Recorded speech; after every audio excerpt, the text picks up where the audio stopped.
Good afternoon and welcome to the latest Equifax Fraud Trends webinar. My name is Carl and I head up Fraud and Identity here at Equifax Canada. This is our first session of 22 and we're all very excited to be here, especially as it's Fraud Prevention Month. It's great to see so many people taking time out of their busy schedules to join us, so thank you for that. Today's session will be split into three segments. Firstly, we'll take a look at some of the fraud trends we saw across 21 with some particular focus on Q4. In the second segment, we're very lucky to have our Senior Compliance and Consumer Advocacy Lead, Julie Kuzmic, who will provide some insights into the consumer sentiment around fraud. For people who've been joining us for these sessions over the years, you'll recall a similar segment hosted by Julie last year, so really looking forward to an update there. The third and final segment of today's event will be a panel discussion. We've gathered some members of our fraud consulting team who have kindly agreed to share some of their insights and opinions on key topics with us today. We should have some time for Q&A towards the end of the session, and again, I'd encourage people for you to pose your questions using the Q&A feature. If we run out of time and we're unable to get to your questions, we will be sure to get back to you offline. Now, before we get started, I will hand over to my colleague Sandra, who's going to briefly take us over some housekeeping items for the webinar today. Sandra. Thank you, Carl, and good afternoon, everyone. Each area within the webinar platform is responsive, so you can maximize or minimize each widget or box based on your viewing needs. Our presenters are on camera in the media player on the left side of your screen, with slides showing in the middle. We'll have some polling questions for you to participate in today, so watch out for those. As Carl mentioned, there is an Ask a Question widget underneath the media player, so feel free to enter any questions you may have, and we'll try and address them throughout the session. And in the event there's too many questions to get through, we'll generate an FAQ document, which we'll send out to you in the coming weeks. Today's presentation is available in the Related Content widget for downloading on the left, as well as some other documents that you might find pertinent. French materials will be available in the next few days, and today's session is being recorded, and you'll receive the on-demand link via email tomorrow. Bios of our speakers appear on the right. Some new features today you'll notice is a smiley face widget at the bottom of your screen. Feel free to click on how you're feeling about today's presentation during our session. We ask that you provide your feedback by taking a short survey, which will automatically pop up at the end of the webinar. You can also access it by clicking on the feedback icon at the bottom of your screen as well at any time. To the right of that feedback icon is a Contact Us button. Please send us an email if you'd like further information, and a team member will be happy to help. Now let's get started. Carl, back to you. Thanks, Sandra. I didn't realize we had the smiley face widgets there now. That's going to be interesting. Okay, so let's dive straight in. So we typically start our sessions by looking at credit demand during our chosen time frame. I'm not sure if our image there looks a little off. But we'll go through that. So we look at credit demand during our chosen time frame, and today will be no different, except that I've asked our teams to zoom out a little so we can get a good visual of credit demand and the fraud trends, in fact. And so before and during and hopefully while the pandemic is in place and now in the recovery section, we should be able to see how that trend is being analyzed. I just wanted to check with the team maybe if we can see the slides. For me, it doesn't seem to be appearing. So, Sandra, are you able to see the charts? Yeah, it's working at my end, no problem. Okay, then it may just be me. Perfect, no worries, I'll continue on.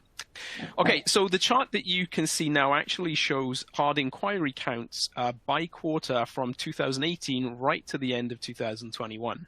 So for clarity, a hard inquiry is posted to a consumer's credit file when that consumer is seeking credit. Now, Julie will thank me for sure for reiterating that when consumers check their own score, for example, it will not impact their score because those type of inquiries do not get posted. If I'm checking my score, I'm not actually seeking credit directly. And so what we're seeing here are the inquiries for truly credit-seeking behavior, such as applying for a card or applying for an auto loan. Now, in sessions past, we've spoke at length about the dip in demand for credit during that pandemic period. And on the chart, you'll see here the pandemic period is actually shaded in blue. So looking at this macro level, what immediately strikes me here is that we're now very close to pre-pandemic levels of activity. And in fact, if you compare 21 Q4 to a pre-pandemic 2018 Q4 were actually very close. And so I think it's fair to state then, at least from a credit perspective, that we're well into our recovery journey, but actually not all sectors are recovering at the same pace. Mortgage growth has been wild in the last year, fueling speculation of a correction. Actually, we'll see shortly that mortgage was actually fairly well insulated. Other sectors, auto, for example, have seen limited growth or a decline, and in auto specifically heavily impacted by supply chain issues. Telco has seen the slowest recovery, I think, but we are slowly coming back to those pre-pandemic levels. And so that's our credit perspective. So how does this align to fraud behavior that we saw in 2021, and what can we learn from it? So before we dive in, I did want to pose a question to the audience, and specifically, which sector do you think saw the largest growth in fraud in Q4 2021? So I'll give everybody a few minutes to answer that question. The options you have available are mortgage, auto, banking, and specifically with banking, we talk about deposit products, telecommunications, or credit cards. Okay, let's give everybody just a few seconds. Okay, let's check out. Okay, so it seems that mortgage is actually on top there, although credit cards certainly also has a fairly high percentage in representation there. So I would tend to agree, actually. Certainly cards is an area that we traditionally see fraudsters focus on. Mortgage especially, given their growth, certainly areas there that I think we'll be seeing during Q4 in this presentation, but also as we look out into 2022, areas that we certainly need to look at. Okay. I appreciate your engagement. So let's move on. So let's start now by looking at the overall fraud trend that we see through our fraud management platforms. So the chart on the left of your screen shows application volume indicated by the gray bars. It also shows fraud rate indicated by the red line. And once again, our pandemic impacted timeline is shaded blue. Now, I do want to note, the chart may look a little different than the ones we've shown previously, but again, as we've asked the team to zoom out a bit because we wanted to show a larger date, we've indexed this content to 2018 Q4, which means we have a much more relative view of the changes. And so the very first and obvious item, I think, as I look at 21 is the return to typical seasonal trends.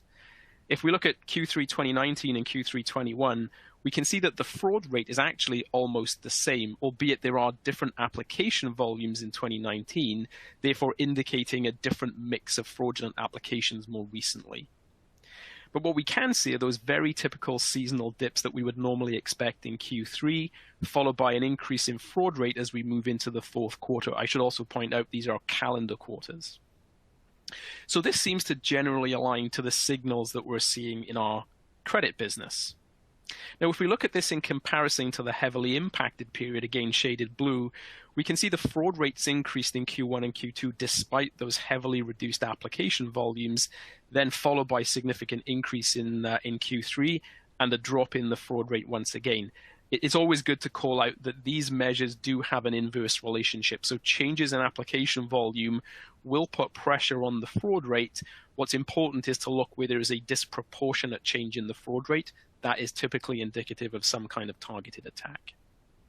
Now, if we simply compare Q4 21 to Q4 2020, we can say there was a 16.4% increase in the rate of fraud. However, this time is obviously heavily skewed by pandemic volatility.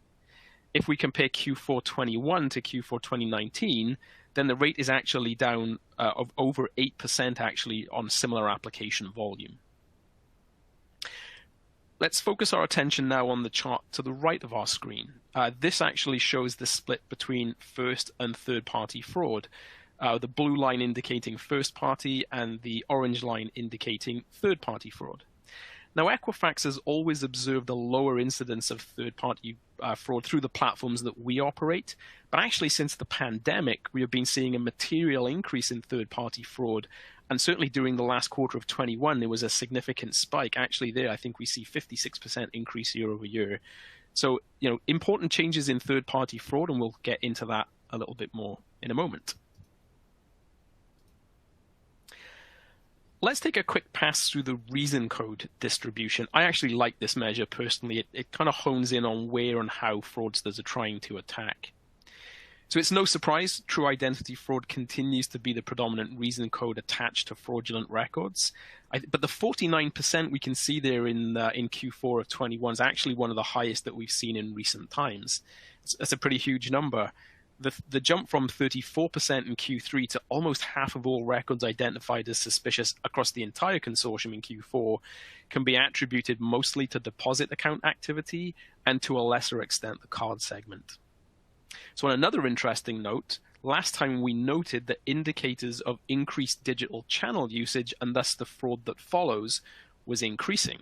So markers such as suspicious IP address and suspicious email address had been growing during the pandemic. However, if we now look at the second half of 21 at Qs 3 and 4, we can see in these stacked charts that actually the share that those reason codes have across all of the fraud records has reduced, and especially so in Q4.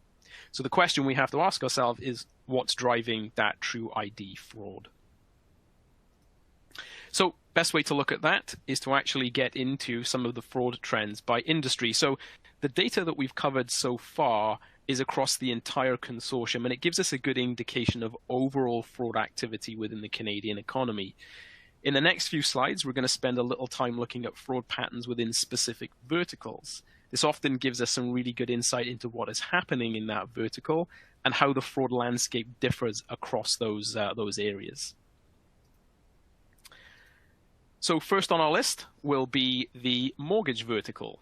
Now, as we highlighted at the start of the presentation, the growth in the mortgage space has been significant through the pandemic to date and actually shows little sign of slowing down. So the chart on the screen shows again application volume in gray bars, fraud rate in red lines, indexed Q4 2018.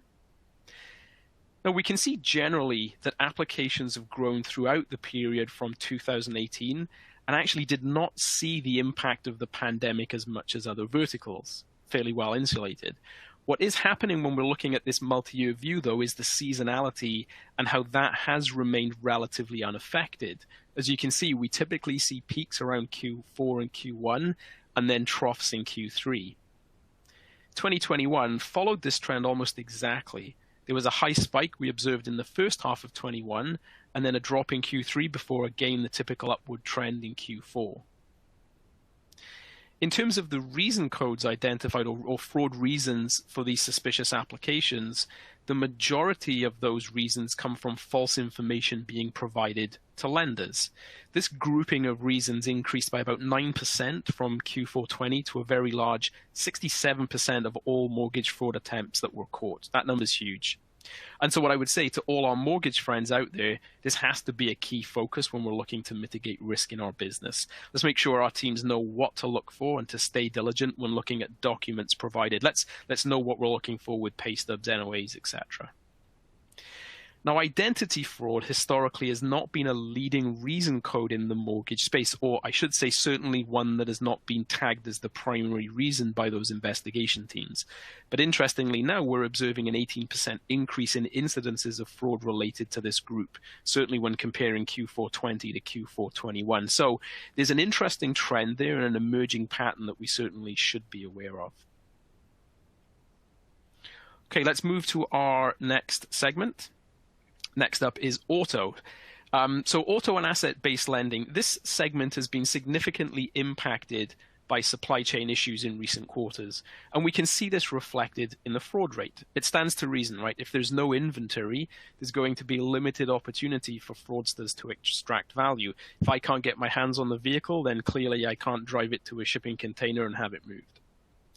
As you can see on the chart, fraud is down fairly significantly, almost 31% when we're comparing Q4 21 to Q4 2018, and 16.4% when comparing the same period to Q4 2020.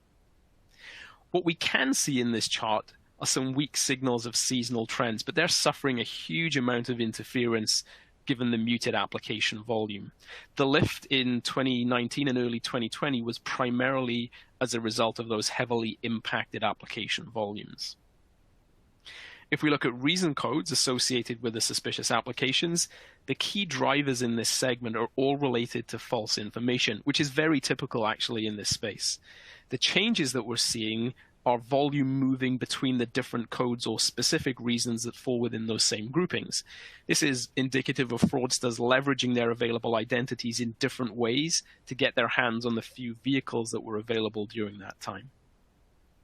One interesting concern that I hear when I speak to lenders and the sales team is, the increased prices that are associated with used vehicles. So actually, I bought a car late 2020 and I took it in for a service recently. And when it was serviced, it wasn't an outright offer, but there was some definite hinting that I could likely sell it back to them at around about the same price that I paid, which is interesting. Used car prices are hot because of the inventory challenges that we have, but that could quickly change, right? And so people who bought those cars at inflated prices, there is a risk that we could be getting into a situation where the value of the car drops significantly and your auto loan is disproportionately high. So that is certainly more in the credit risk realm than is a fraud risk. But what we have to think about is the potential volatility ahead, which often can open up the door for fraudulent behavior. Okay, let's move on to the banking segment. So there's been much fraud-related activity over the last couple of years. And for the purposes of our slideshow, just to reiterate, this isn't all retail banking products. This is heavily focused on various flavors of deposit accounts. Fraud rates over this period have shown high levels of volatility, but again, we can pick out some trends. We noticed some outliers, and we've talked about them in previous sessions around about Q2 20, where app volume dropped drastically, but actually the rate of fraud grew higher, in fact, much higher than we would have expected, even understanding the relationship these measures have, indicative of a targeted attack. After that period, we saw a Q3 dip, which is common, and then we had a spike in fraud rates actually earlier than we typically see. This time we peaked in Q1 rather than Q2. And I think, in my opinion, that's still buoyed by the opportunities fraudsters have with their new deposit accounts in hand, accounts that they opened up to try and take advantage of government assistance programs. As we move through Q3 and Q4 of 21, the trend is typical, but it's actually higher than our index of 2018. Actually, it was higher in both 21 and 20. If we focus on the fraud reasons, True ID fraud again tops the bill. It accounts for over 68% of reason codes in this sector. That's actually huge. But also what's noteworthy is the material increase in this reason. It's 68% now, but it actually jumped 44% when comparing to the same quarter last year. Now, other fraud reason changes are also notable. Worthless deposits jumped 8% between Q4 20 and 21, and now they make up about 14% of all fraud in the banking sector. Maybe more interesting to me, at least, the non-disclosure of prior declines. We seldom talk about that one, but actually that jumped 16% when comparing the two timelines, now actually making up around about 9% of all suspicious transactions. And so for me, the banking sector has all the hallmarks we see of the typical expected trends, but we are seeing some minor variations there as we look at 21 and what we can expect going forward. Moving on, card segment, an area that often gives us some great insight. So the chart once again indexed to Q4, so appears slightly different than what we've seen in the past, but it's a really interesting visual. Now we get this multi-year view to see where we have been during the pandemic, where we were before, and hopefully where we're coming out now into more of a recovery period. So we've talked at length previously, excuse me, about the drop in app volume in the first half of 2020, sending the fraud rates up. But as this chart actually shows, relative to 2018 Q4, the application volume that we see is increasing and is now actually higher than we saw in 2018. And there's probably a number of reasons for this, lower disposable income, end of CERB, etc., really forcing people to spend more on cards. In terms of fraud rate, after the peak of early 2020, we saw a dip around about Q3. Now, there is some seasonality in there, but also a potential shift to focus on deposit accounts again to take advantage of those assistance programs. As the government programs exhausted, we can see a return into the more traditional card space, and that's where those increases happen through Q1 2020, after which we level out, and then we're back to the sort of pre-pandemic levels to close out the year. Looking at fraud reason codes for cards, True ID, I sound like a broken record today, remains the dominant MO here, accounting for well over half the applications that we deem suspicious. But again, what's interesting are some of the other fraud reason codes that we've seen. So conflicting information, a common one, actually saw a 43% increase when we compared the first and second halves of 21. Again, maybe further evidence that fraudsters are looking to capitalize on the deposit accounts they created during the pandemic, and given the sort of financial burden now being pushed into more fraudulent attempts to get access to funds. Synthetic ID, really interesting. One of my favorite topics. This is super interesting. The challenge with synthetic ID fraud is it's super difficult to identify it at the point of application. And because of that, we typically have a much lower incidence of rate in the source data than is reality. Synthetic ID is a huge problem for organizations today. So actually, significant increase, 63%. I'm actually really glad to see that number start to present itself in the data. I'm hoping that means we're able to detect it early or actually go back and make sure that we're tagging them correctly. Super interesting. Final segment we will take a quick look at, telco. So, what we find here in terms of a story is very similar to what we've seen in the auto space in terms of app volume and fraud rates. Telco fraud rates have been very muted after taking longer than other sectors to recover from the pandemic. And in fact, for this vertical, application volume is still low when we compare it to the index point of Q4 2018. Fraud rates following the same trend as we expect. Fraud rate in Q4 21 was actually down almost 30% to Q4 2019. The rate did increase by 38% when you're comparing Q4 21 to Q4 20, but again, those measures heavily skewed by the contraction in this vertical during the peak pandemic period. What we are noticing, however, is a gradual increase in third-party fraud in this space. First-party still dominates very much the most common mode, but we're seeing some increases in fictitious identity fraud, which has seen some significant growth in Q4 when we compare it to the same period last year. I think last year it was around about 1%. Now it's around 11% of all telcos. So that's actually a material increase and should guide us into some mitigation techniques that are focused on identity. We still know fraud is happening in this sector. However, and I'm sure everyone's seen some recent reports about sizable fraud rings using fraudulent cards to be able to obtain hardware. That was brought to justice, which is always great to hear. Fraud is still happening here, even though application volume and fraud rates are down. So what can we take away from this? I have a few thoughts, a couple actually, of key themes that we need to be aware of. Firstly, I would say the recovery is well underway. We're seeing volumes increasing, albeit at different rates within different segments, but in most measures, we're getting back to some pre-pandemic levels. And therefore, we should maybe expect and plan for the typical seasonal fraud trends we were used to all those years ago, but went right out of the window during the pandemic. The challenge we're going to face with this approach, however, is that we now operate in a bit of a different environment. More services are digital and more people are using them, meaning there's different attack vectors. But it's super interesting that we saw that the numbers or markers that typically we associate with digital ID fraud were down. Synthetic ID, suspicious email, suspicious IP address. But actually, I'd likely suggest that even though those markers are down, the increased approach, level of sophistication and fraud attacks that are now happening means that these are likely not as easily identified and the fraud is camouflaged under different areas. So I would wager that much of that spike that we saw in True ID fraud is actually based on digital services. What that means is we need to think about how our expectations align with the new ecosystem in which we operate. Secondly, we're in a period of economic uncertainty right now. Government stimulus ended last year. We've had one interest rate hike, more expected this year. Again, we've heard about a housing bubble for as many years as I can remember, and although I'm not an expert here, I don't foresee a big correction, but I do expect something to change. Even the terrible conflict we're seeing in Ukraine and subsequent oil price impacts, there's a lot of unknowns out there today, and as we all know, in uncertain times we can expect fraud to evolve, not always in the way we expect, but it does change. So I think as we think about the impact to consumers from various environmental and economic pressures, I think it's always fascinating to learn about consumer attitudes to fraud, which is actually a nice segue into our next segment. And again, as I mentioned, we're very lucky to have my colleague and friend Julie Kuzmic join us today. Julie leads our consumer advocacy activities here at Equifax Canada and is a regular voice both inside and outside of Equifax.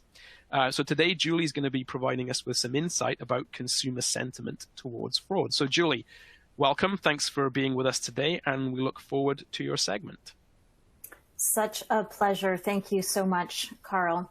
Now, before we leave this initial slide that has this lovely office vignette for us, I'd like to draw your attention to the difference between the facial expressions on the two characters we see here.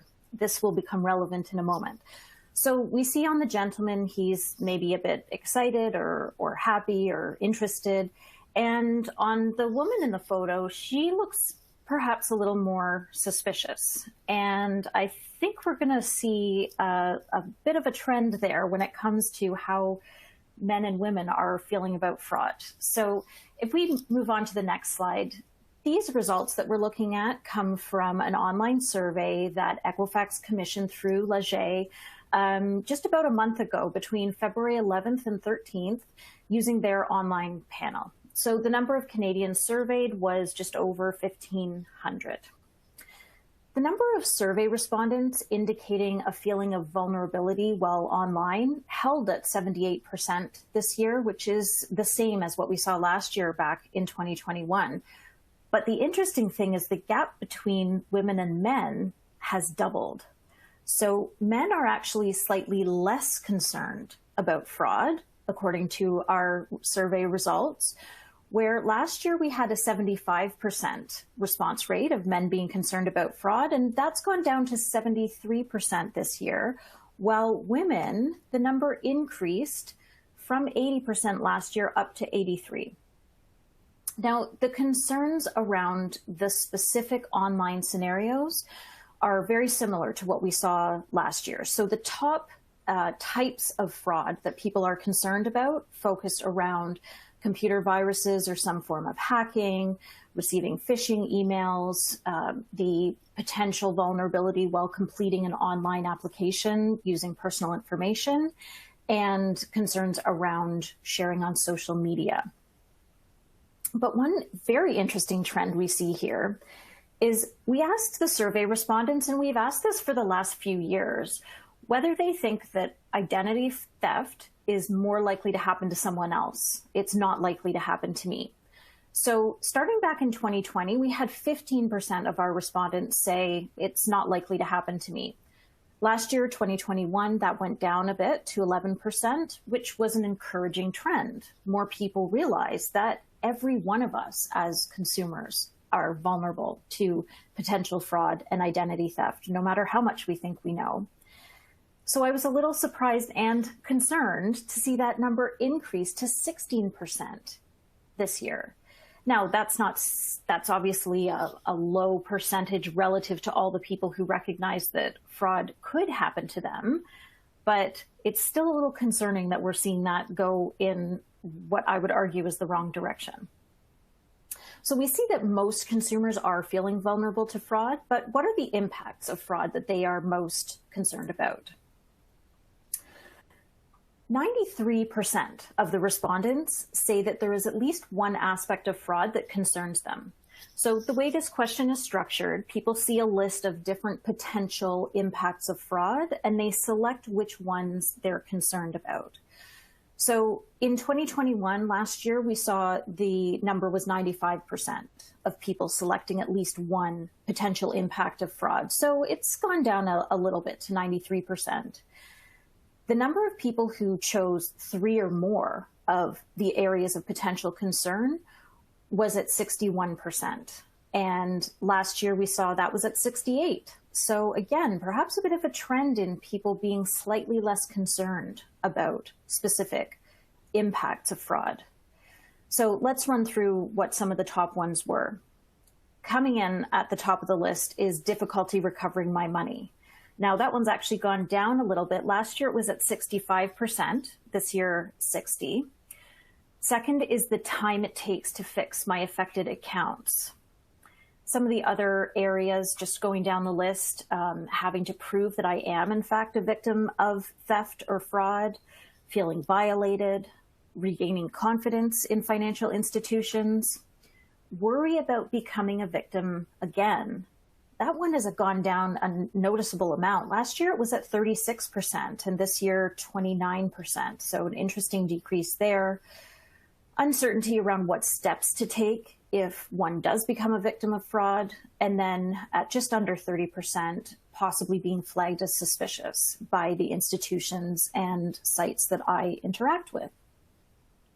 So let's take a look at the actions that people are taking in order to protect themselves from identity theft. There's an interesting comparison across generations here. This might be reflective of a stark difference in attitude towards fraud and identity theft. And we actually issued a press release earlier this month highlighting this aspect of our survey results, because there's a really marked difference between the youngest age group that was surveyed, which is those between ages 18 and 24, often referred to as Gen Z or Gen Z, depending how Canadian you're feeling, and those who are ages 65 plus. So we're contrasting the youngest and the oldest age group in amongst the survey respondents. So the number of people in the general population who agreed that fraud and identity theft is a serious issue, that was 90% of the general respondents saying, yes, it is a serious issue. But when we break it out and look at the age groups, those who are 18 to 24, we had a 75% agreement with that statement. So there's a noticeable difference in the assessment of fraud and identity theft as being concerning. We talked earlier about the identity theft is not likely to happen to me question, and we actually saw, so it was 16% of people overall who answered that, but in that 18 to 24 age group, it was 29%. So close to double of the general population in that younger group saying identity theft and fraud are not likely to happen to me. When we take a look at the specific actions that people are taking in order to protect themselves, you can see some really stark differences here. So reviewing credit cards and bank statements for signs of fraud, 52% of that youngest age group compared to 80% of the older group. Screening calls more, again, 54% compared to 71. Changing online passwords more frequently, 43 to 59. And this last one, checking credit reports more frequently. Of course, as Equifax, we're pretty concerned about people being able to do this. And of course, all Canadians have the ability to access their Equifax credit report free of charge on our website. It's not much of a difference between those two age groups. So only 47% and 45%. And that number is concerningly low. We would like to see more people accessing their free credit report. One of the things that we're concerned about is that, in general, consumers aren't making the connection between signs of fraud that may appear on their credit report and what to look for and why there is something to look for on a credit report. So we certainly have our work cut out for us at Equifax, working in partnership with a number of other members and entities within the credit ecosystem to really get that message out there to consumers. So what's a possible takeaway from this difference in generational responses?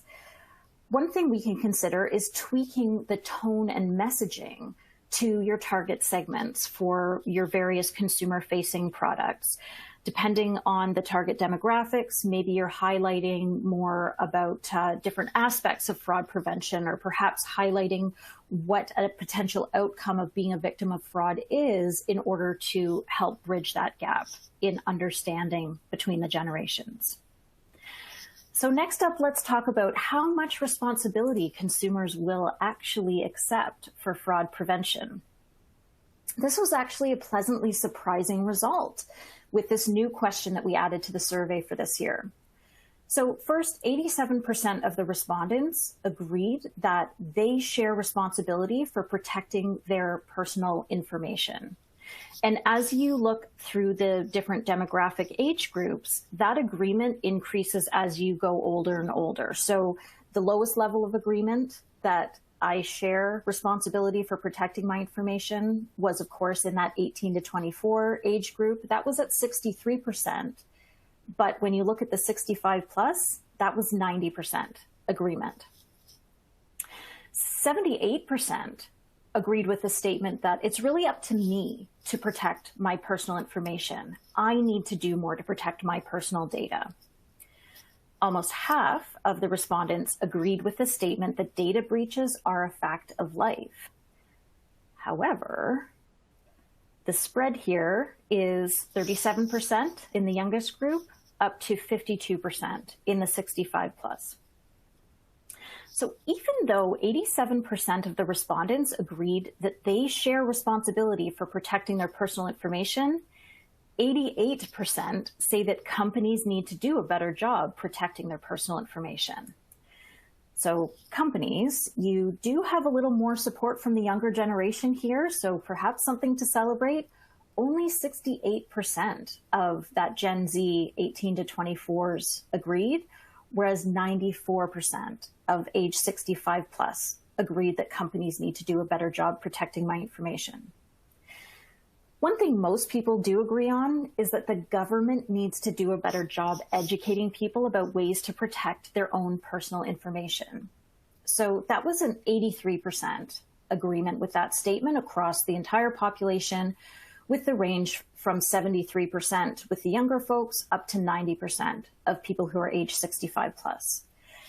This particular one I find, well, entertaining, actually, to be honest, because I think there's a really big cognitive bias at play here, where there is a gap between actions, the intentions that we have, and the actions that we take. So it's very common for people to answer this type of survey question saying, yeah, the government needs to do a better job educating people, for sure. But if you then look into how many people actually pay attention when they come across some form of government education, you often see quite a gap there. It reminds me of some data I came across a while ago that really resonated, which is that when McDonald's did a survey asking their customer base whether they should be offering healthier options like salads, they got an overwhelming response that yes, they really should be offering these. But they don't sell very well at McDonald's. So people are saying in their survey response, yes, I want to know that I could get a salad when I go to McDonald's. But then the action becomes, I'm going to have the quarter pounder this time, but I like to know the salad is there because maybe next time that's what I'm going to order. All right, finally, the question about the common policy amongst banks. This one gets quite a lot of media play, where in a lot of terms of service that you see in banking agreements, there is often a statement that if you share your online banking password with anyone, then you are no longer covered for any type of fraud. So even if it's that someone stole your wallet and used your bank card at an ATM, you're still not covered for that type of fraud. So we asked people whether they think that is a reasonable approach. And we did get a 53% agreement rate, which was a little bit higher than I was expecting, actually. So we have some interesting sentiments here from consumers. If they agree that they share in the responsibility for protecting their own information, are they willing to accept friction in their online interactions? Because we all know that there's a trade-off there. So moving on to the next slide. Overall, 78% of respondents agreed that they would be more likely to choose an organization or a retailer that has multiple steps to protect their information, like sending a code to a cell phone. Now, we were so curious about this particular sentiment. We asked this same question in the opposite way as well, as a bit of a check to see whether people would answer the same way when we asked it in reverse. So the reverse question we asked was, I would be more likely to choose an organization or retailer that has fewer steps to verify who I am in order to make the application process or retail experience faster. So based on the 78% agreeing here, you would expect to see 22% agreeing to the question worded the other way around. It was 34% of people who agreed. And the biggest gap that we see there is in that 85 or 65 plus rather age group. So we were expecting to see about 15% of respondents agree to this, and what we saw was 31.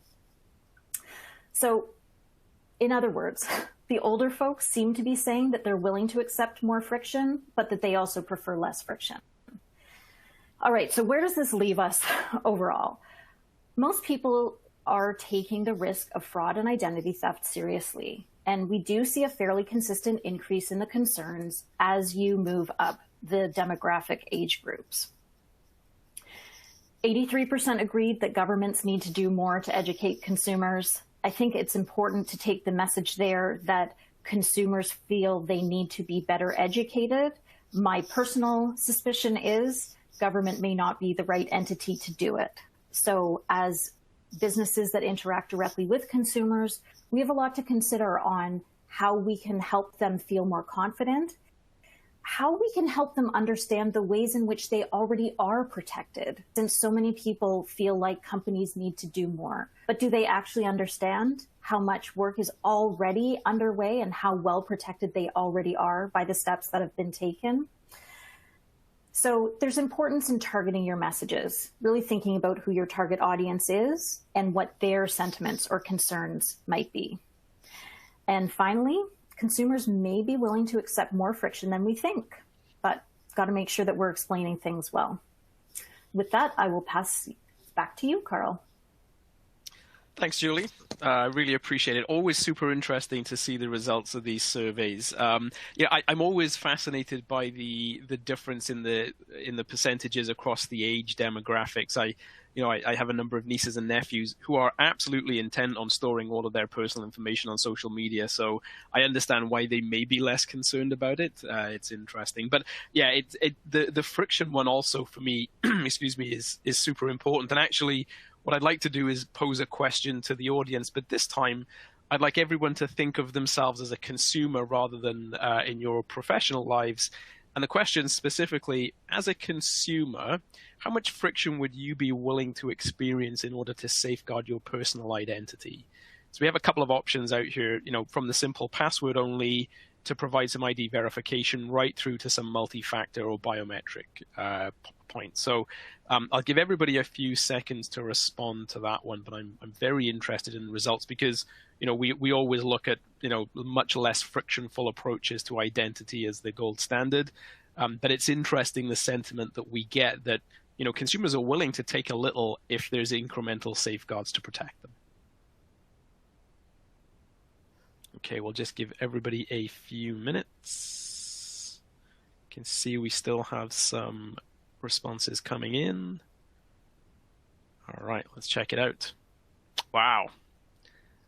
I mean, just from a fraud and identity perspective, I really love this. I love that people are really sort of owning the, or being part of that solution to protect themselves, even if it means some additional steps in their process.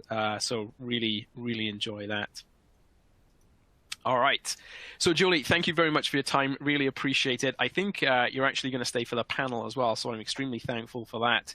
So the panel is now the final segment of today's session. I have a very strong panel, so I'm excited to kick us off.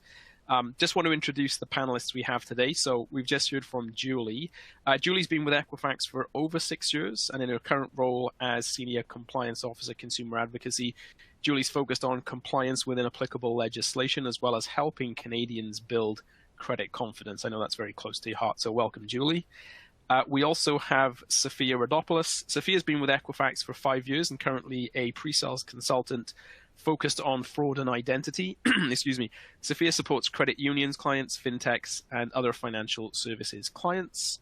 We also have Lisa Morgan. Lisa's been with Equifax for over a decade, is also a pre-sales consultant focused on fraud and ID, and Lisa supports our clients in the auto and equipment leasing space. So Julie, Lisa, Sophia, welcome. Let's jump right in. So the first question I had as we sort of thinking about continuing the consumer thread was, how can we as organizations better partner with our end consumers to help prevent fraud? And maybe, Sophia, I could ask you to offer some comments there first. Absolutely, and thank you, Carl, and thank you, everyone, for joining today. So if I look at this and I start with my business hat on, the reality really is that there are many businesses that are not actually in the quote-unquote business of managing or preventing fraud for their customers. Many have their own challenges avoiding threats from fraudsters to their business while making every effort to keep delivering the products and services to their clients. This challenge has certainly been even more evident with the shift to digital transformation since COVID. And as simple and obvious as it might sound, the best way for businesses to avoid becoming a victim of fraud is to be informed. So be informed of the types of fraud risks that exist and how they evolve. Keeping that in mind, there's also an opportunity for businesses to provide their own employees with the education and awareness on how to spot risky or fraudulent scams. So by staying vigilant and informed, you definitely decrease that opportunity for fraudsters that they're looking for to target your business, but also to target your employees. So providing some basic fraud awareness within your business that leverages even resources such as the Canadian Anti-Fraud Centre can really go a long way for fraud prevention. And I think we need to keep in mind that fraudsters obviously have various tools at their disposal, and they rely on the fact that businesses will trust what they see. They will quickly respond to things that might sound urgent, increasing that level of fear or concern, and can be easily tricked because fraudsters are expecting that they won't be aware of how to spot that particular fraud. And in my experience in the past, when talking to victims of fraud, one of the things that really stands out for me is the lack of awareness on what types of fraud scams there are and how somebody can avoid being seen as that weakest link. So there needs to be a change of mindset and dispelling some of the longstanding misconceptions about fraud that provide an opening for fraudsters. And some of these include things that I've heard of in the past is things like fraud isn't a real problem for my business. So this somewhat raises a question for me about how much fraud actually might exist that might be sitting in a collection bucket as an example, or even how one incident could potentially result in a reputational or legal risk for a client or for a business. The other misconception that I've heard of is, scams are obvious, so I'll know it when I see it. So that overconfidence oftentimes can also be your downfall. So we saw in some of the survey results that about 35% of those surveys actually admitted to accidentally clicking on a fraudulent link through an email or a text. The third misconception is just around scammers or organizations not thinking that scammers are interested in small and medium-sized businesses. They think that they're too small to be a target. So when I look at some stats online, considering that up to 1/3 of small businesses experience one or more fraud attempts each year, it's definitely worth putting effective preventative tools and measures in place and giving employees specific training on how to recognize, reject, and report fraud. And then the last thing that I would probably highlight as a misconception is, fraud is a one-time thing. So if it happens to me once, it's not likely to happen to me again. I feel, having been through this experience with victims myself, fraudsters will certainly come back if you don't have adequate controls in place to minimize or mitigate your risk. So they're likely to be a target again and potentially fall victim to a different scam. So when I think about fraud as a business owner and leader, there are certainly simple steps that we can take in terms of mitigating risk by investing in your employees, investing in your processes in order to minimize being a target for fraud. And if I change my hat and put on my consumer hat for a moment, the reality is that all of these same tips still apply to us as consumers. Most importantly, being knowledgeable, informed, and vigilant. So to put it plainly, taking a few minutes to be aware or learning about what fraud scams exist and not being so quick to part with your personal information or your financial means as well. If we take a quick look at the survey and look at the question around, from whom do you currently get information about protecting your personal details, it's interesting to see that, banks ranked at the top of that list And considering the time and effort banks have put into providing information, relevant, meaningful, current information on their websites for their clients, it definitely goes a long way in fostering that fraud awareness and education for their clients. So that's something that I see as a benefit, and it's something that we could all think about in terms of how can we deliver awareness within our own organizations. The one statistic, and I'll wrap this up on this question, the one statistic that wasn't noted above, which is probably the most concerning, is that almost 30% of those that were surveyed basically said that they don't refer to anybody in terms of where they might get information about fraud or fraud scams. So needless to say, there's more work to be done when it comes to this and reaching more of the population. Yeah, thanks, Sophia. I mean, I thank you for the comprehensive answer there, and I wholeheartedly agree. Awareness and education around fraud, I actually think the lack of that is in oftentimes what fraudsters depend upon, right? They depend upon people either not reporting it because there may be some stigma associated with it, or people not understanding the why or the what. And I think programs of education around fraud, in the same way that we see more programs around credit education, I think will only be beneficial to consumers, and ultimately will help us as businesses as well. So thank you for that. And actually, I know I promise this will be the last question, but I did now want to ask the similar question in a bit of a different way. And so the question is now, what friction would you as a business be willing to provide in order to prevent or mitigate losses due to fraud? So the question we asked earlier was more about you as a consumer, but now we'd love to be able to think about what that means in terms of a business, or you as business leaders. So I'll give everybody a few moments to answer. Again, we have the same responses available. Okay, I can see some items coming in.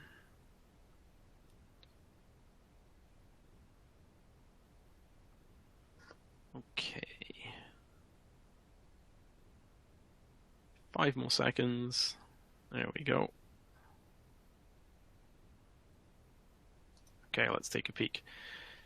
So again, I think overwhelmingly what we're seeing here is that even as business leaders, we know that providing much stronger modes of authentication in order to protect us as businesses and ultimately our customers and our clients is likely a good thing that we need to do, and it's the right path to take. So great, I appreciate the engagement there. Thank you, everybody. So let's just go back to our panel. So I'd like to pose another question to the panel now, and maybe Lisa, I direct this one at you. So thinking more about the impacts to a business. So what impacts to businesses that see fraud mitigation as a reactive measure, as opposed to a more proactive approach? What do we see the impacts there? So the first thing that comes to my mind is financial losses, of course, and reputational risk. And secondary to that, and I really hope you see the humor in this, would be a larger collections department. So organizations that see fraud mitigation as a priority tend to have several layers of protection and technology helping to address the problem of fraud. An organization that doesn't see fraud as a key priority may not have those important protections up front, which is why you might see a larger collections team and larger financial losses as a result. Fraudsters, as we know, are incredibly organized and prepared when it comes to their job. They know which organizations have weak spots and how they can best target them. If a fraud group knows that a certain organization is not prepared, they will ensure that they exploit every weakness that they can.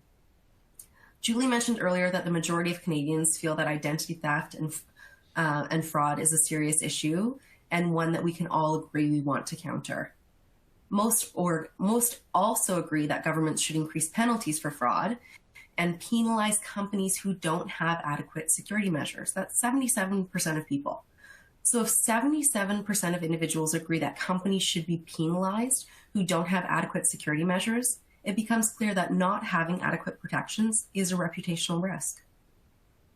One point that I think needs to be made is that organizations aren't always upfront with what they're doing with fraud mitigation. It's sort of like a Fight Club scenario where we don't really discuss it. It needs to be noted that organizations might have a robust strategy that the consumer knows nothing about, but the perception that the company is not doing anything to mitigate fraud can be harmful. So businesses that see that they need a layered approach may be seen as more desirable to do business with. Additionally, those that place an emphasis on educating their consumers about fraud risks are adding a very important first line of defense, the customer. If you have well-informed clients who are looking out for fraud risks, you immediately have another very important line of defense. So for organizations that are proactive, I believe that they see that the very first line of defense is the consumer. So we've got the consumer, the employees, the policies and procedures, and the technologies and the business rules. This layered approach needs to have the buy-in from the entire organization at every level. Making fraud mitigation a high priority should reduce losses and make consumers feel less concerned with dealing with your business. My hope is if you've got that layered approach, you maybe have a smaller collections department. Thanks, Lisa. I appreciate the input. And another area I think is interesting there is the reputational impacts to businesses as well, especially if there's a fraud event and it goes public. I mean, Julie, maybe you have some thoughts there. Yeah, I mentioned earlier that we do see a disconnect very broadly in Canadian consumers in understanding how their credit report or credit history is tied in with potential fraud. And the standard industry response to a breach is typically to offer credit monitoring services to consumers. And we repeatedly see that consumers are not making the connection. They don't understand why they're being offered these credit monitoring services as a way of managing the fact that they may have been affected by a breach. A really quick example, there was quite a public breach that happened towards the end of last year or mid of last year with the health records in Newfoundland and Labrador. And we even had CBC contacting us looking for information on, like, why would there be a credit monitoring service put in place as a response to this? And although it might be a bit of a tenuous connection, you might be asking the same question. Well, there's no medical information on my credit report, right? Right? There is no medical information on your credit report. But any information that a fraudster can get their hands on, it might have been the SIN of one of the employees in the public health system. It might have been the address that was on your medical health records. And as this group certainly knows well, any information a fraudster can get increases their ability to potentially apply for credit in your name. So I'll leave it at that for now. Awesome. Thank you very much, Julie. I realize we're very close to time, 1:58. We have a couple of minutes left. We have another panel question or two that I think would take us to the end of the session, but I think if we try and answer those, we might be running out of time. So I'd like to just wrap up very briefly. Firstly, and say thank you, everybody. That concludes our Fraud Trends webinar today. Certainly like to thank everybody who took the time out of their schedule to join us. There is a survey at the end. We would certainly love you to complete that. And if there are any comments in there about what you may like to see as different topics or subjects for inclusion in future webinars, I'm very much open to that and would love to hear from everybody. I do see a number of questions in QA. Obviously, time flies when we're having fun. My commitment to everybody who joined, if you've asked a question, we will absolutely get back to you within the next few days with a response to you directly. Outside of that, I trust everybody will have a good day. Thank you very much. See you next time.